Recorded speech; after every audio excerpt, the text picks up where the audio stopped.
Thank you, thank you. First of all, thank you, Peter, for having me here, and good morning to all of you. I'm very honored, and it's my pleasure as well to be here and to talk to you guys about Vietnam as one of a very hot startup ecosystem in Southeast Asia right now. Before I begin, just one quick question, to the audience here. Do you know that whether Vietnam has any startup unicorn? If you think that Vietnam already have a startup unicorn, please raise your hand. No. No, you don't think that we had a startup unicorn. Okay. All right, so I just want to share two good news with you guys. That one, Vietnam already have one unicorn. The name is VNG, that's for Vina Game. The valuation of VNG right now is close to $2 billion US. And another good news that I just received yesterday was that one startup in Vietnam called VNPay. So that startup is an e-wallet payment, just received a funding of $300 million US from SoftBank. And that is going to be potentially our second startup unicorn.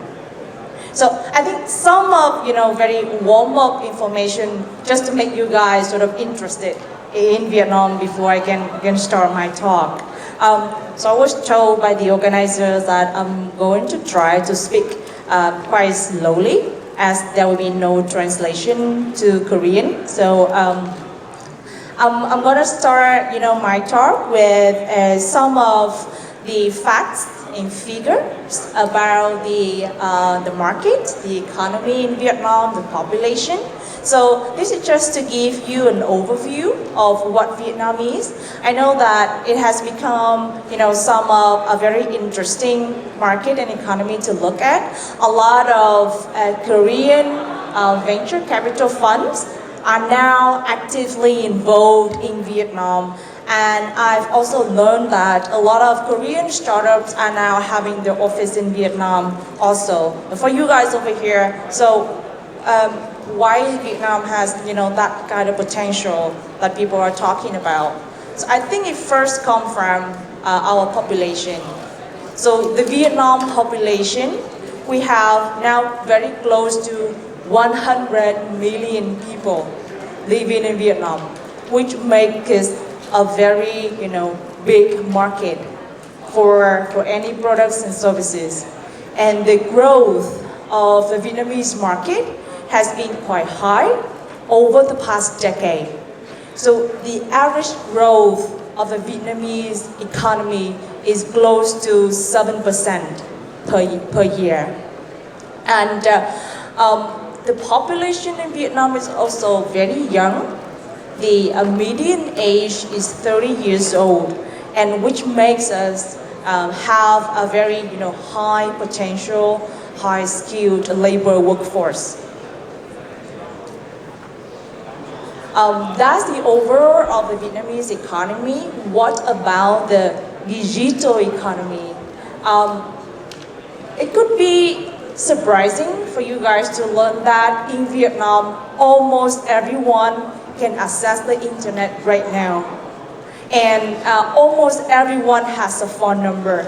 I think it's more than almost everyone has a phone number, because over here, you can see that mobile subscriber is 128 million.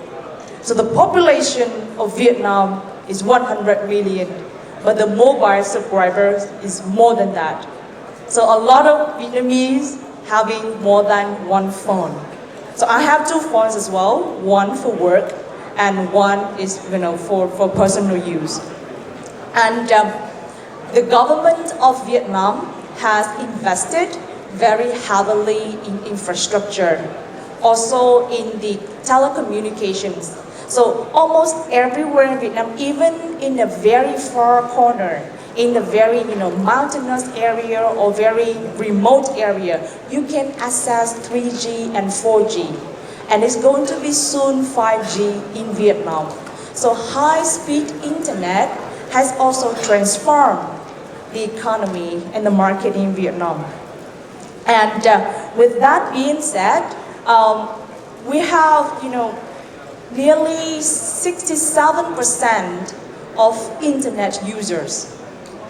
And this opens a whole new potential for business that rely on internet to distribute their product and services to a very remote area in Vietnam and to capture that 100 million market potential. And regarding the social media users, 57% of social media users in Vietnam are very active. Almost everyone has a Facebook account now. According to a recent report from Facebook, there are about 60 million active Facebook users in Vietnam. And the time that people spend online is also very high. So if you can look at this slide, on an average, a Vietnamese spend nearly 7 hours on internet. And that is quite huge. It's like people going to browse the internet during their free time to look for new products, to look for new services. And thanks to this, a lot of startups in Vietnam have used it to capture the market.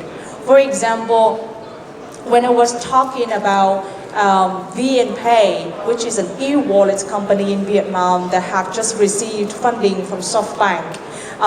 Another e-wallet payment in Vietnam, which is very popular, is called Momo. Momo is short for mobile money. So Momo has now, within 3 years, have grown their user base to 10 million users. And that is a very tremendous growth in Vietnam. And it also shows that the internet users in Vietnam are open to use all of these services. So this is just to compare with some of the, also compared to South Korea. So I know that you guys spend a lot of time on the internet, but just looking at the statistics, it seems that Vietnamese also spend a lot of time on the internet as well. So it's like if you guys have the app or the service and products here that can target Vietnamese users, I believe it's going to be a potential market for you guys. Talking about investment, so the Vietnamese economy and market also attract a lot of foreign investment. And this is thanks to a lot of regulations and policies from the government. So the government of Vietnam has realized that foreign investment will help the country a lot in developing the economy. So they have open doors and welcomes and have a lot of tax incentives for foreign investment in Vietnam. And just very recent, about less than 1 month ago, SK, one of the top corporations here in Korea, has announced their strategic investment of $1 billion to Vinh Group. And Vinh Group is the largest private company in Vietnam. So it shows that there's a lot of foreign investors are looking at Vietnam for strategic investment, and it's not just in private equity, it's not just in big investment, it also investment in startup ecosystem. I've been working and I've been in the startup ecosystem in Vietnam for a very long time, and for the past 2 years. I've seen a tremendous growth of interest from Korean venture capital funds to Vietnam. So like 2 days ago, I met one fund, and so far this year alone, they have closed 8 deals, which is quite high. And they are looking at early stage startups in Vietnam that have the business model, that have the products, the services that have been proven. Similar model have been successful in other markets like South Korea, like China, and that similar model are now being implemented in Vietnam to capture the same sort of users. And this is quite interesting for a lot of venture capital funds, those that have missed out their opportunity in China, now they can look at Vietnam at a similar market and similar potential startup or investment market. So my apologies that the figures here is a little bit outdated. Here I put 2017. So in 2017, nearly $300 million were invested in startup. But in 2018, the figure just been released. So it didn't update my slide in time. So in 2018, close to $1 billion was invested in startups in Vietnam. And you can see the figure has grown 3 times. And these are the disclosed deals. There's a lot of undisclosed deals that we don't know about. So potentially the figure could be higher than that. So any one of you here as a VC that you may be interested in looking for startups in Vietnam, we can talk more about it about that after my presentation potentially. One more interesting that I just want to share with you. By the beginning of my talk, I've already said that SoftBank is now very active in Vietnam. And for the first time in the Vietnamese history, the Vietnamese government has organized a venture fund summit. So at this summit, we have top tier VC funds in the world. SoftBank, Sequoia, Temasek, all of them are interested in and coming to Vietnam to explore the opportunity. And also at this summit, more than 10 venture capital funds have pledged to invest more than $400 million in Vietnamese startups over the years. And I know the SoftBank always put a lot of money in startup, but also Sequoia. And Sequoia has announced that they are going to spend $800 million in Southeast Asia. And their focus markets are Vietnam, Indonesia, and Singapore. They have already closed 2 deals in Vietnam. And the second deal is worth $25 million, which is also very tremendous. And it shows that, the early stage startups in Vietnam that 4 or 5 years ago were still very young have now grown to the Series A, Series B, and above. So that's a little bit about the Vietnam economy and market in general. So I'm going to talk a little bit about our role. So one more time, I'm Anne. I'm from the Business Startup Support Center based in Ho Chi Minh City in Vietnam, and we are one of the startup ecosystem builder from the very beginning. So we were established in 2010. Even before the term startup become popular in Vietnam. At that time, nobody talked about startup, to be honest. It just become very trendy for the past 3 or 4 years. So I'm going to talk a little bit about us so that you could understand, how we have sort of navigate around the startup ecosystem, how the ecosystem have grown over the years. So for BSSC, we play several roles in the ecosystem. We operate our own co-working space. We also have the incubator and accelerators program for startups. We organize some of the biggest events for startup in Vietnam. I could say it's a little bit bigger than this. I can share with you the event a little bit later, and if you guys are interested, you are, very welcome to join our event, which is going to be next month in August. We also have a venture capital fund. So this is for seed round only. And the fund is, although the fund is small, but we don't just put capital in the startup. We put in, our effort and our expertise to help the startup grow, to help them connect with the business partners, and to help them how to organize their operations and to grow to the next stage. So you can see that the startup ecosystem in Vietnam is very active, and in this ecosystem there are several sectors that really stand out. And I think it's very similar to South Korea as well, because a lot of these sectors are internet-based. And that's coming back to the story that Vietnamese, are very active on internet and are using social media very actively. So e-commerce is always, a hot sector. The e-commerce battle in Vietnam is also very, bloody. So we have, big guys like Alibaba also invested JD.com, not Alibaba. JD.com also invested in a Vietnamese e-commerce startup called Tiki, but also Alibaba also invested in.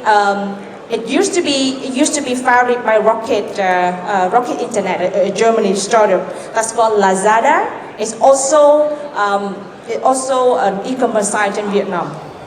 So the e-commerce sectors have a lot of startups in the moment. However, in recent times, because it's going to take a lot of money to enter into this battle, so we see the trends of tech startups in Vietnam that they're doing e-commerce enabler. So they're doing, they provide solutions for small online merchants, or they provide solutions in terms of logistics, in terms of credit scoring for these big e-commerce sites instead of having an e-commerce site themselves. And which is, I think, a smart move, and also a move that attracted a lot of venture capitals from the region. Marketplace is also a very interesting sector for startups in Vietnam. So if you look at this, you see that Grab and GoViet are now in Vietnam very actively. Yeah, but you can also see that there are a lot of Vietnamese-based startups that are growing very quick. For example, at the top, you can see Luxstay. So Luxstay is similar to Airbnb, not much difference. But the thing is that Airbnb is a global business, but Luxstay focused on the local. So it's very, very tailored to all of the Vietnamese travelers, and also any foreign travelers that come into Vietnam, and they provide with top service with a very affordable rate for all their users. And at this moment, Luxstays have raised Series A already, and is looking to raise Series B and Series C very soon. And it is considered to be, the next unicorn in Vietnam as well in the next 3 or 5 years. So let's see how this turns out. Education is also one of the sectors that has a lot of startups in Vietnam. So now Vietnamese average income has increased a lot. So, when the people have income, they will not pay more attention to the education, especially the education for their children. So a lot of the startups right here are targeting, early education for the children of primary, secondary school. And also there are some education platform in Vietnam that has grown out of Vietnam. Topica is one example that now has presence in Thailand, in Indonesia. So they are an education platform similar to that of Coursera. But by having a very good consultant team, they don't call it telesale similar, but they call it consultant team, to really talk, to really advise the people what to study and how to study. They not just emotionless education platform, but when you go there, you can really talk to real people. And this is how a lot of startups in Vietnam are growing as well. So they merge the online and the offline. So the online platform is just a tool, but you also need an offline operation team to really talk to the user, to slowly educate the user, to understand the value of all the online platform that can provide. As IaaS, software as a service, is also a very hot sector for startup in Vietnam. You see, so when the users, individual users, are going online, it would be like required for the merchants to go online as well. And when the merchant is going online, SaaS is a choice for them. So to be very honest, like 5 years ago, if you talk about paying for software in Vietnam, a lot of merchants gonna say no.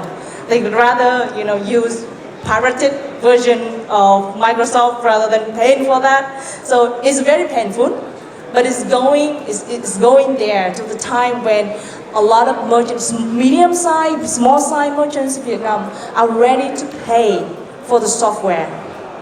Now there's one case over here that I'm going to talk a little bit further. That is Vesere. So I'm going to talk about that case a little bit deeper in the last part of my presentation. FinTech. I think it's hot everywhere, not just in Vietnam, right? It's been disrupting, banks, it's been disrupting the payments of people. I mean, we've been coming here, I don't have to use, I know that you guys haven't got that facial payment yet, but several merchants in Vietnam have already applied it. So you just go to the store, show your face, and that's it. Everything is done, yeah. And over here, some of the top valuation, the startups with the top valuations are here in the fintech sector.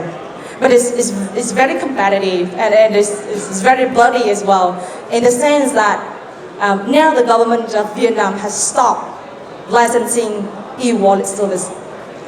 So there are about 40 companies that got the license to do the e-wallet right now in Vietnam. But soon, we're gonna see there's only like 4 or potentially only 6 is going to be on the top, and that's pretty much it. And I'm very curious to see, how SoftBank and VNPay are going to enter the game, with their new funding and everything. Blockchain and AI. So one interesting things about the Vietnamese, labor force is that we have very good engineers. Yeah, I'm not like exaggerating to say it. We have good education, university, college education, university education, and the IT engineers in Vietnam are very well educated, and a lot of them go out and work for like Google, for Facebook, and now a lot of them are coming back to do their own startup, and so when they come back, they bring with them the latest trends in the world. So slowly we see blockchain, AI, machine learning, big data in startup. So the number of startups over here is small, but it's growing, and it using this latest technology to solve real problems in Vietnam. And to be very honest, there are lots of problems in Vietnam, but it also means that there are a lot of opportunities for business in Vietnam. So that's a little bit of what the ecosystem is, some of the very hot sectors in the ecosystem. So I want to talk a little bit more about one of the startup competitions that we organize in Vietnam. Why I want to talk about this, because the interesting thing about this competition is that we run it for 6 months. It's not 1 or 2 day pitching. It is 6 months competition. And we have been doing that for the past 8 years. And then slowly there's a lot of applicants, a lot of startups are coming to the competition, and it's across the country. So I can skip this slide, actually you can go straight to the competition. So for the competition, usually we start in March every year. So we're gonna spend 3 months just to call for applications.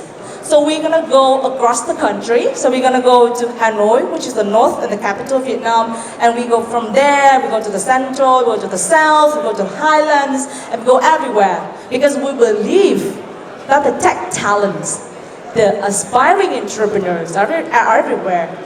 It doesn't have to be just in big cities. Yeah. And then after the 3 months, we're gonna narrow down to the top 100.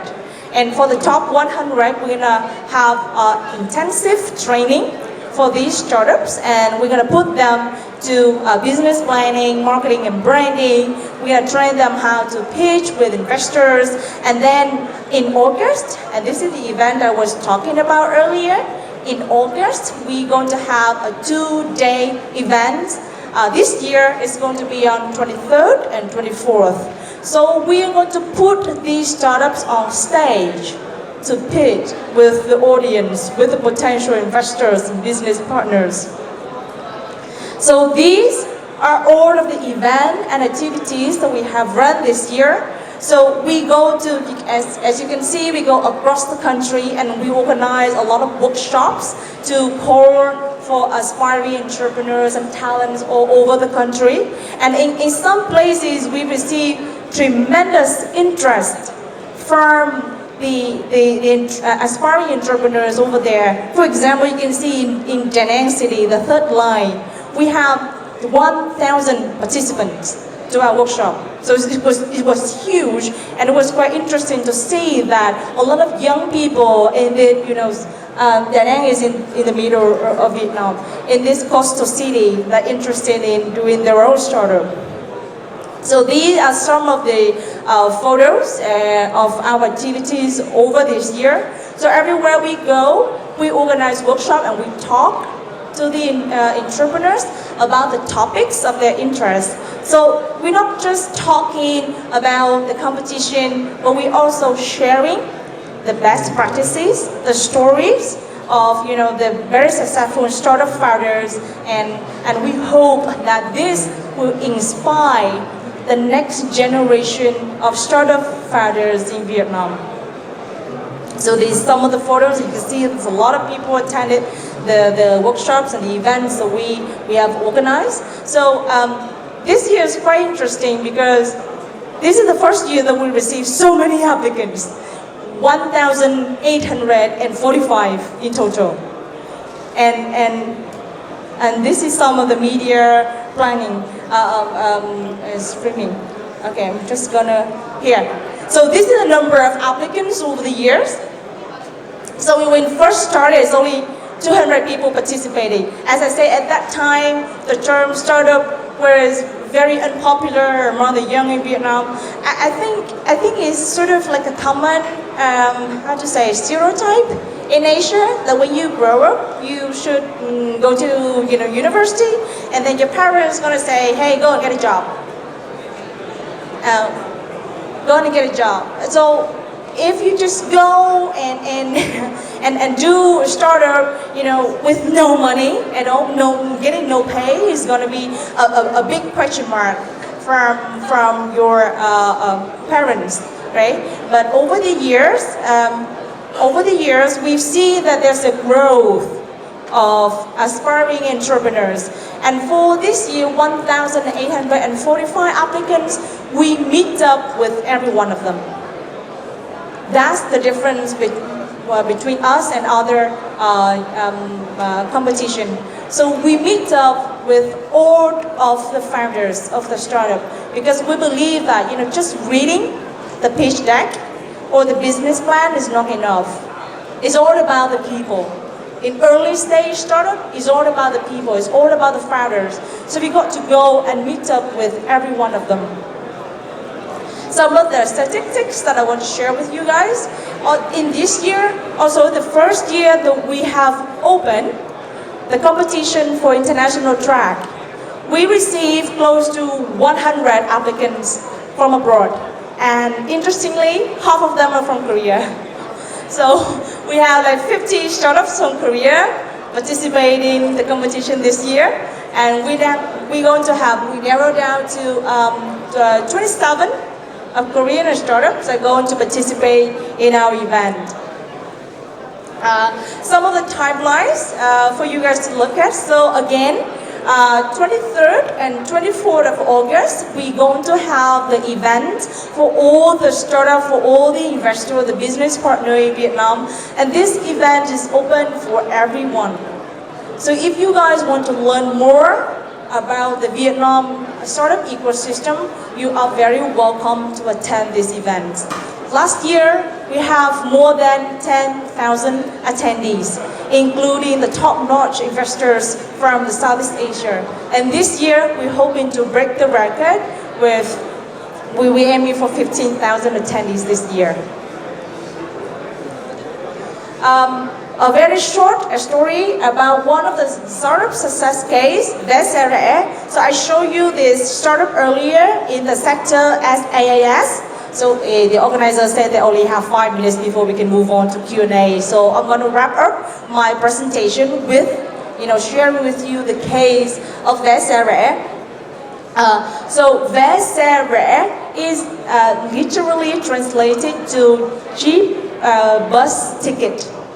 So to buy a bus ticket in Vietnam earlier, it was very hassle. I mean, super hassle. You had to personally go to the bus station, wait there, queue there, and to get the bus ticket in little piece of paper. And if you lose that piece of paper, that's it, I'm sorry. You cannot get into the bus. And during the time of holiday and vacation, especially the New Year's holiday, lots of people that working away from home, they're going to go home. And that's the peak. I mean, sometimes you have to buy the tickets 1 month in advance, or sometimes even 3 months in advance, in order to secure the seat just to go home for the holiday. And that was 5 years ago, before 넥스트라이즈 began. So the founder of 넥스트라이즈, he was studying his master in data science in the US. So he worked in the US for a while, but then one day when he came back to Vietnam, he had to buy a ticket to go home, bus ticket to go home. And he saw that, this is unacceptable, people have to queue, they have to take leave. If you want to go home, you have to take 1 day leave just to go to the bus station to queue. And that's just crazy. I mean, especially for low-skilled laborers. I mean, 1 day leave means a lot to them. It means that day they can go home hungry, right? And so he came up with this online bus booking ticket. So in 2013, he launched 넥스트라이즈. So you could see that's a very long journey. It's not easy at all, because what he had to do, he had to educate the bus operator. And imagine all of the bus operator, they didn't even know about SaaS at all. They didn't know that. All they got were just, lectures, a book, some piece of paper just to write out the ticket information for the ticket buyer. So the founder of 넥스트라이즈 provided the solution for them to manage all of this online. That's the first step. So it took him almost 2 years to go to all the bus operator, to talk to them, to understand them. And sometimes he told me even to, spend, several days there with them, even go on to be one of the bus operators on the bus, to really understand their pain points. And that helped him to provide a solution that fits the needs of the bus operators in Vietnam. And the moment he has done that, now he could access to the inventory of all the bus operator. So now he could know which tickets are available in real time. And then he opened the online ticket booking platform. Now it's very easy to book ticket. If you travel to Vietnam, you just log in the app, choose which way you want to go. And now it's not just, he transformed the way people book tickets, but he also transformed the way the bus operator operate. Now for the first time I see in Vietnam, there's some sort of luxury bus. Because the bus operator now have to compete with each other, right? Because it's more convenient for the user to book the tickets, so the user can book from any bus operator. So some of the bus now, this is they call it the moving palace. so you can really have a bed on the bus and just lie there, sleep for like 5-6 hours, and there you arrive at your destination. So Vesera participated in our startup wheel competition in 2014, and he won first prize at that time. And we helped him to connect with a lot of investors, a lot of business partners over the years. And recently, he just raised Series B round. And now, he is the largest online bus ticketing platform in Vietnam, providing the service for like 500 bus operators, more than 500 bus operators in Vietnam, and millions of Vietnamese users. And this slowly also transformed the behavior, the habit of traveling in Vietnam. And a lot of Vietnamese startups are doing similar. And this opened a lot of potential opportunity for Vietnamese startups. So, and this is also the sort of the wrap up of my presentation. The organizer, one more time, remind me that there's Q&A section coming up. So if you guys have any questions, I will be very happy to answer you and to share with you some of the insight into the ecosystem and the market in Vietnam. Thank you very much. Thank you so much, Anna, for your presentation. And we're now going to accept some questions from the floor. But before we do that, we're going to use the website called Slido in order to look into the questions. 네, 저희 슬리도를 통해서 받은 질문들 보도록 할 텐데요. The first question. 네, 베트남 정부 차원에서의 한국의 벤처기업이나 VC와의 협력을 위한 실질적인 프로그램들이 있는지 물어보셨습니다. So, in the aspect of the Vietnamese government, is there any practical programs for the Korean venture companies or the VCs that so that they can enhance the corporations? From the Vietnamese government? Yes. I think it's not just for Korean VC or Korean companies, but the Vietnamese government is having regulation for foreign VC in general. And I know that when it comes to the government, it cannot be quick, but the Vietnamese government now are very active. One thing, the Ministry of Science and Technologies now have a dedicated department for startup and innovation in Vietnam. And that's very important because at least there's one dedicated agency that's handling all of this work. And for the second thing, last year, the Vietnam has just passed the regulation on venture capital fund. Before that, there was no regulation at all. It means that the venture capital fund can operate, but then they have to follow the regulations of PE, of private equity, which is so heavy. Now the regulations are much more flexible and much more easier for the venture capital funds to operate in Vietnam. Third thing is this hasn't been passed yet, but the government is drafting the regulation that for international VC operating in Vietnam. Because one of the challenge for international VC is that it's not difficult to invest, but it will be extremely difficult to exit. And that's why a lot of international VCs, when they choose to invest in Vietnamese startup, they would ask the startup to go to Singapore and to establish the holding company in Singapore. And that would make way for a much easier exit. But of course, the government in Vietnam realizes it's a challenge that we've got to fix. So at this very moment, we're also helping the government in drafting the policy for international VC operating in Vietnam. Yeah. So let me interpret Would that that. answer the question? Yeah. Okay. Well, let me see. 네, 지금 베트남 정부에서는 과기부가 스타트업과 혁신에 관련해서 이제 전담 부서 역할을 하기로 했습니다.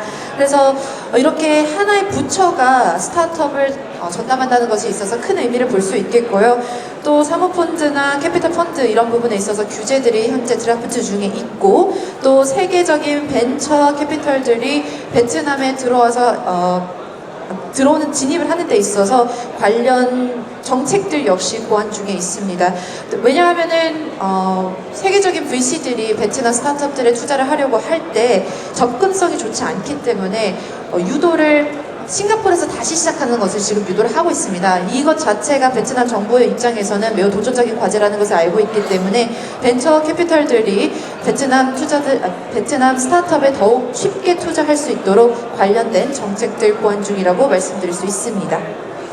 Okay, let's now move on to the second question, which is, what are the greatest opportunities for tech talent and greatest challenges in Vietnam?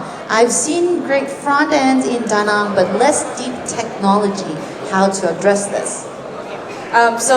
Two parts to this question. The first part is the greatest opportunities and greatest challenges. So greatest opportunities, I think, can come back to the potential of the market.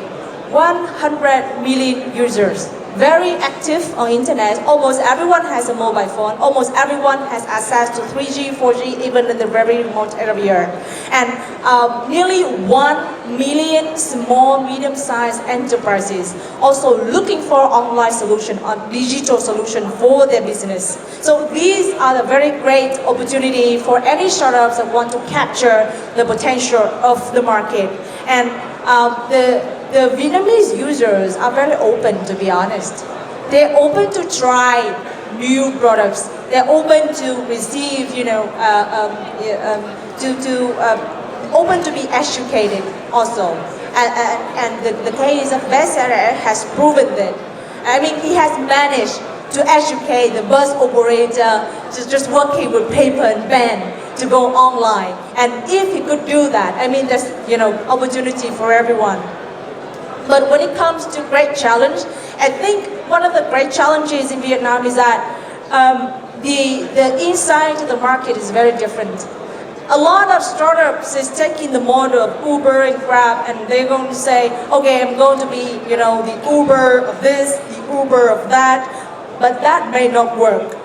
Because the way Uber has been very successful in the US, I don't think that can be replicated in Vietnam. The user base in the US is different, the access to the infrastructure, the internet is different, the way the user interacts is also very different. So I think the challenge here is to really understand the pain point, the insight of the users. So, for example, when I say that there's 1 million small and medium-sized enterprises in Vietnam that looking for digital solutions, but the thing is that they haven't used software before, right? I mean, paying for software is not their habit. Come on, like 5 years ago, people still use pirated Microsoft version. So it's gonna take a lot of time, and it's gonna. And if you want to shorten that, you've got to find a very smart way of distribution.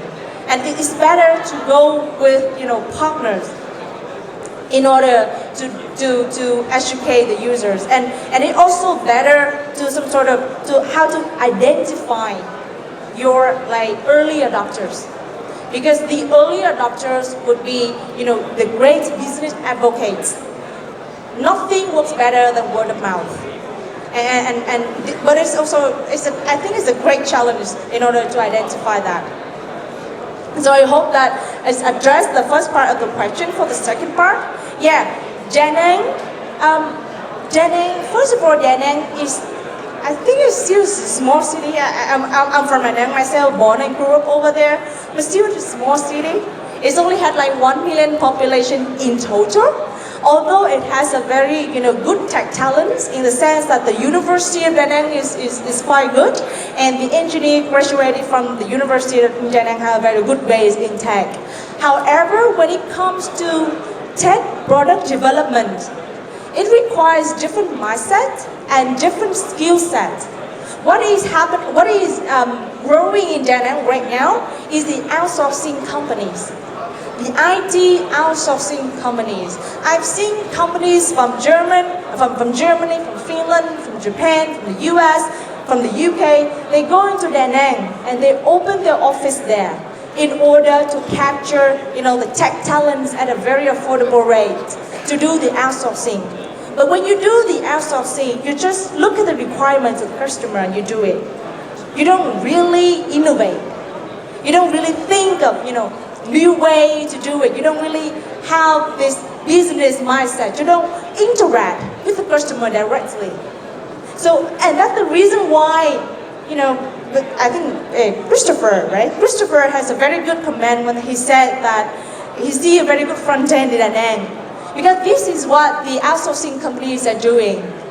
A lot of engineers in Da Nang are only doing the front end part of the tech products, not the back end part and not the architecture part. So I think it's going to take some time for Da Nang to be there, but at least now it has access to the good practice of the outsourcing company in the world, and it's slowly going to be there. I mean, Ho Chi Minh City 5 years ago went through similar phase. But now it's changing. And Ho Chi Minh City engineers right now have much more product mindset. So the engineers are more flexible and they look at the way the users are using their products in order to customize, not just following a very fixed, set of requirements. Yeah. Okay, Christopher, I hope that answered your question.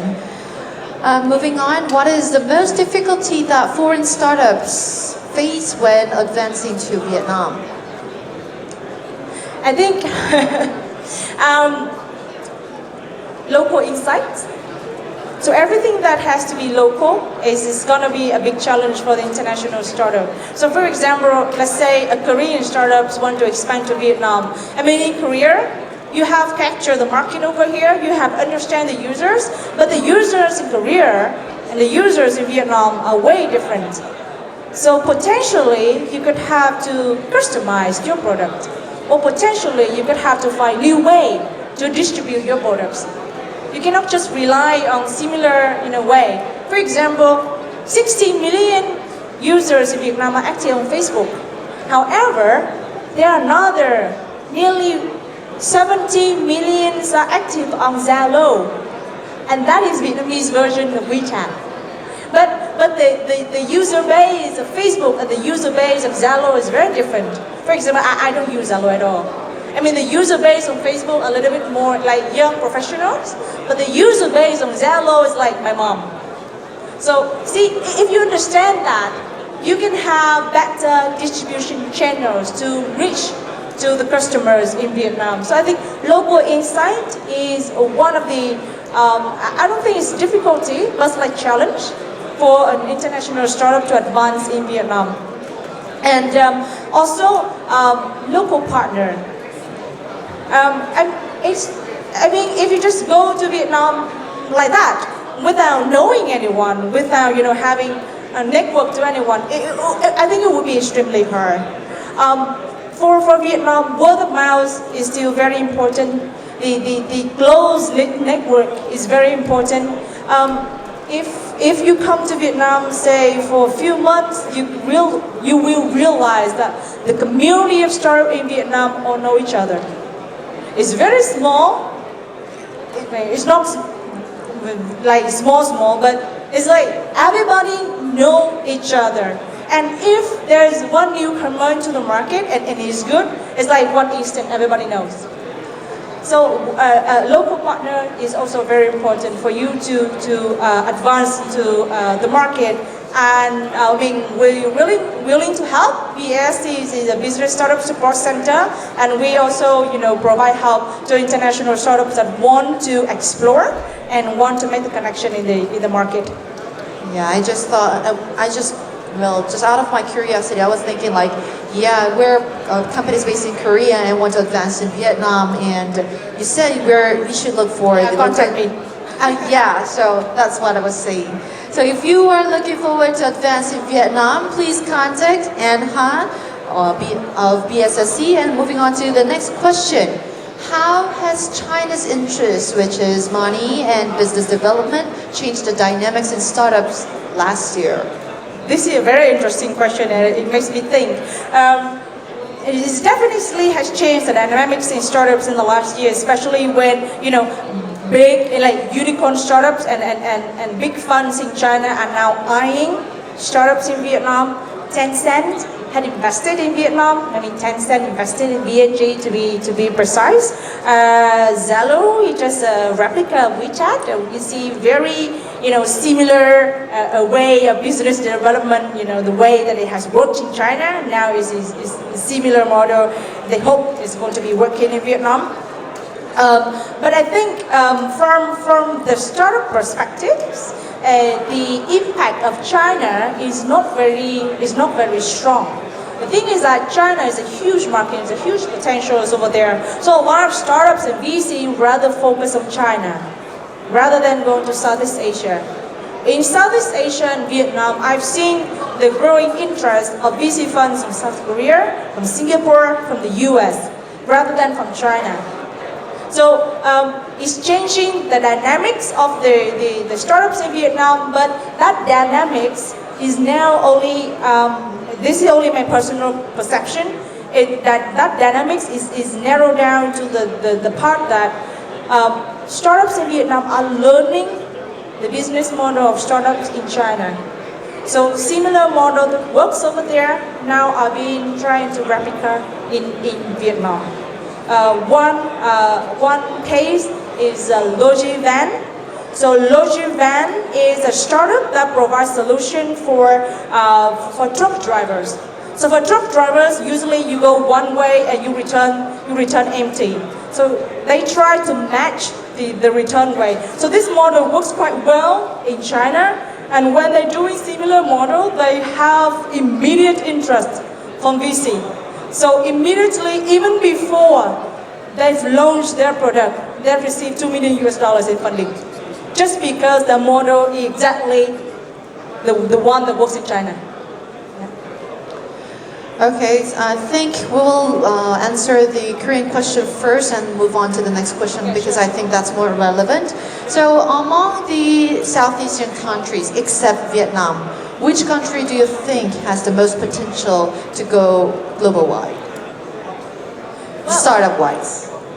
Well, I'm from Vietnam, so I think it's better for me to answer questions for Vietnam, right? Yeah, It would be quite biased if I talk about other countries because I would not have that local insight in other countries. But I think for this question, I just want to share.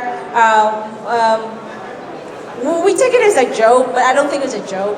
I mean, for us in Southeast Asia, we say that the perfect combination of startup is that they're gonna have the tech team from Vietnam, the finance team from Singapore, that's where most of the VCs are, and the marketing team from Thailand. So that's a perfect combination of a Southeast Asian startup. So I hope that we're going to see that, and we're going to see that as a unicorn startup Southeast Asia soon. So that's basically like Avengers of yeah. Southeast Asia.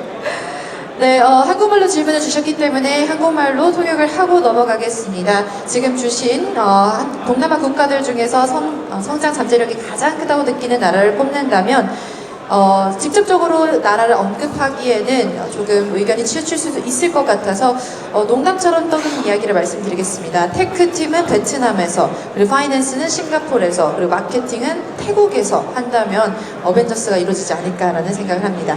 So I think we're going to move on. Maybe I think there's only 2 minutes. So maybe we'll let you choose the why don't you choose the question? We have the first question is what kind of Southeast Asian startup can do their business in global, and how many VCs in Vietnam, or your comment about government cutting payment license? Yeah, among these 2 questions. Okay. Pick one. So I think I'm just going to very quickly try to address all of these. How many VCs in Vietnam? Local VCs, not many. International VCs who are active, a lot. I have a list of 150 VCs active in Vietnam right now. I'm sorry, I cannot share that list with you. But Well, send us an email about that. Unless we sign a partnership. My comment about the government, I think, when you're in a VC business, it's already a lot of risk. If you don't like risk, you won't enter the VC business at all. I mean, venture already means risk. High risk, high return. So I think for an emerging market, not just Vietnam, for an emerging market, there will be a lot of uncertainty and a lot of unpredictability, but also there's a lot of potentials. I mean, the first wave of startups in Vietnam was like 7 or 8 years ago, and that first wave already created one unicorn. That's VNG, and now it's the second wave of startup in Vietnam. And just like I've shared at the beginning of my presentation, $300 million of SoftBank already invested in VNK. Potentially, that is going to be the second unicorn. So if SoftBank Sequoia are jumping into the market, I don't think it will be, any problems for other VCs to follow, because I'm sure that SoftBank and Sequoia will have somehow influenced the government in Vietnam to faster regulate the international VC operations in Vietnam as well. Yeah. All right, thank you, Anna, and I'll be looking forward to the birth of second unicorn in Vietnam. Soon. Yeah, thank you very much. Thank you. Thank you so much.